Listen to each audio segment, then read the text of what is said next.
Hello दोस्तों, नमस्कार। स्वागत है आप सभी का एजुकेशन मंत्रा में। दोस्तों, इस वीडियो में बात करेंगे प्राथमिक स्कूल के मर्जर मामले की विशेष रिपोर्ट के बारे में। राज्य सरकार ने क्या कुछ पक्ष रखे हैं और हाईकोर्ट ने फैसला सुरक्षित किया है।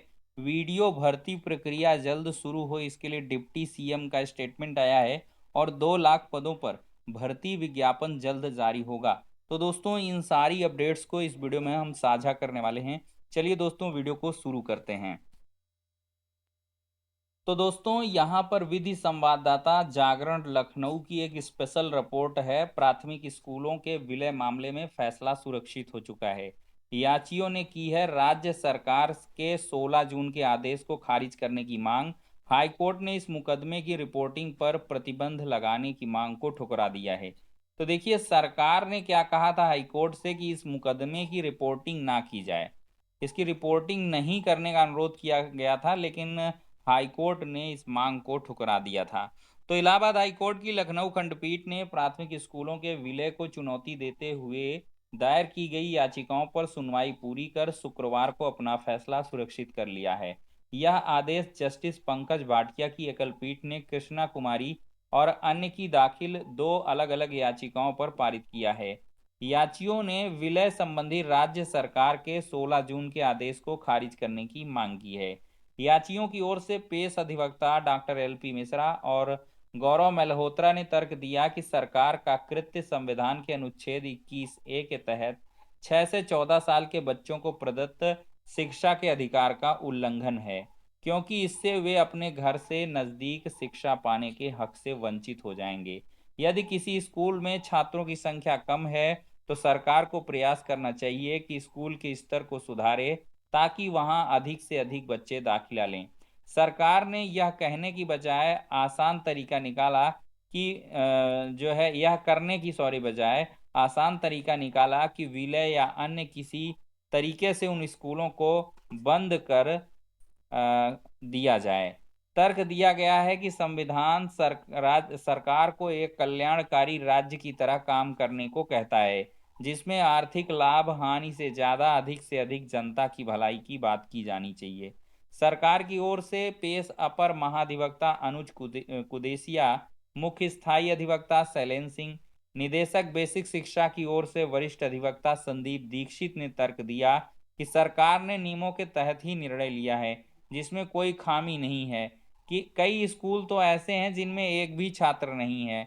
यह भी तर्क दिया कि सरकार ने मर्जर नहीं किया है, अपितु विद्यालयों की पेयरिंग की है। यह भी कहा गया है कि जिन प्राइमरी स्कूलों की पेयरिंग की गई है, वे बंद नहीं किए जा रहे हैं। अपर महाधिवक्ता अनुज कुदेसिया ने कोर्ट से इस केस की रिपोर्टिंग पर प्रतिबंध लगाने की मांग उठाई थी, लेकिन इस मांग को खारिज किया गया। तो दोस्तों, दोनों पक्ष की जो डिस्कशन है उसको आप देख रहे हैं। इसमें सरकार ने क्या पक्ष रखे हैं। सबसे बड़ा पक्ष सरकार ने रखा है कि हम स्कूल मर्ज नहीं कर रहे हैं, हम इनको जो है विलय कर रहे हैं। समझिए बात को। सरकार का कहना है कि नियमों के तहत निर्णय लिया गया है। कई स्कूल तो ऐसे हैं जहां पर एक भी बच्चा नहीं है, और तर्क दिया गया है कि सरकार मर्ज नहीं किया है, अपितु स्कूलों की पेयरिंग की है। मतलब कि जोड़ा बनाया गया है, पेयर किया गया है, जिसमें संसाधनों का भारी उपयोग किया जाएगा। और यह भी कहा गया कि जिन स्कूलों की पेयरिंग की गई है, वे बंद नहीं किए जा रहे हैं, उन पर प्री प्राइमरी के तहत बाल वाटिका चलाई जाएगी। 3 से 6 साल के बच्चे वहां पठन पाठन करेंगे। बाकी के जो बच्चे हैं, बगल के सुविधा युक्त विद्यालय में जाएंगे, जहां पर टीचर्स भी सफिशियंट रहेंगे और सारे संसाधन भी रहेंगे। ऐसे स्कूल में ही कम छात्र संख्या वाले स्कूल को पेयर किया गया है। और उन्होंने ये भी कहा कि हम ट्रांसपोर्ट की सुविधा भी अवेलेबल कराएंगे। बच्चों के आने जाने में जो दिक्कतें हैं, उसकी जिम्मेदारी सरकार की होगी, सरकार ऐसा करेगी। और ये भी कहा गया है कि स्कूल कोई भी बंद नहीं किया जाएगा। और उन्होंने यह भी कहा है कि यह पायलट प्रोजेक्ट के तहत कुछ एक विद्यालयों पर ही व्यवस्था लागू की गई है, और इसके जैसे प्रभाव होंगे उसके आधार पर आगे निर्णय लिया जाएगा। इस प्रकार की जो बहस है वो राज्य सरकार की तरफ से दोस्तों की गई है। फैसला सुरक्षित है और मैक्सिमम आपका नेक्स्ट वीक ही फैसला आएगा। सोमवार, मंगलवार, बुधवार, शुक्रवार तक में किसी भी दिन आपका फैसला आ सकता है, क्योंकि ये बच्चों की शिक्षा से जुड़ा हुआ मामला है और बच्चों का पठन पाठन डिस्टर्ब हो रहा है। क्योंकि जो विद्यालय मर्ज हो गए हैं तो वहाँ पे जो मर्ज्ड वाले स्कूल हैं वहाँ पर जिनकी मर्जिंग हुई है, जिनका विलय हुआ है, वो बच्चे नहीं जा रहे हैं। तो ये सारी समस्याएं कोर्ट से जो है बताई गई हैं। अब देखिए इसी वजह से ये निर्णय अतिशीघ्र आएगा। देखिए अन्य समाचार पत्र में क्या लिखा है कि राज्य सरकार की ओर से याचिकाओं के विरोध में प्रमुख दलील दी गई है कि विलय की कार्रवाई संसाधनों के बेहतर इस्तेमाल के लिए बच्चे के हित में की जा रही है। सरकार ने ऐसे 18 प्राथमिक स्कूलों का हवाला दिया है जिनमें एक भी स्टूडेंट नहीं है और कहा है कि ऐसे स्कूल को पास के स्कूल में विलय करके शिक्षकों और अन्य सुविधाओं का बेहतर उपयोग किया जाएगा। कहा गया है कि सरकार ने पूरी तरह शिक्षा की गुणवत्ता सुधारने के लिहाज से ऐसे स्कूलों के विलय का निर्णय लिया हुआ है। खैर जो भी आदेश होगा आप सभी की जो सूचनाएं हैं वो आप सब तक पहुंचती रहेंगी। आप चैनल को सब्सक्राइब करके जरूर रखेंगे। और दोस्तों वीडियो के खाली पदों पर भर्ती के लिए आयोग को भेजें प्रस्ताव, ऐसा केशव प्रसाद मौर्य डिप्टी सीएम ने कहा है। उप मुख्यमंत्री केशव प्रसाद मौर्य ने ग्राम विकास विभाग के अधिकारियों को निर्देश दिए हैं कि ग्राम विकास अधिकारियों के खाली पदों पर भर्ती के लिए उत्तर प्रदेश लोक सेवा आयोग को जल्द प्रस्ताव बनाकर भेजें। ग्राम चौपालों को और अधिक प्रभावी ढंग से आयोजित किया जाए और राष्ट्रीय ग्रामीण आजीविका मिशन की गतिविधियों में तेजी लाई जाए।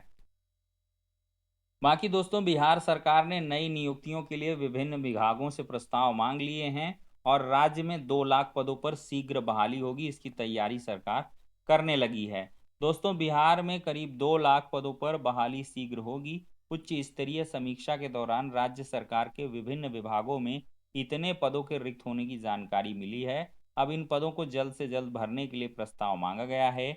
इसमें 19,838 सिपाही समेत पुलिसकर्मियों के 36,000 पद हैं। वही चौथे चरण के तहत शिक्षकों के करीब 1 लाख और विभिन्न विभागों के अन्य पद भी इसमें शामिल हैं।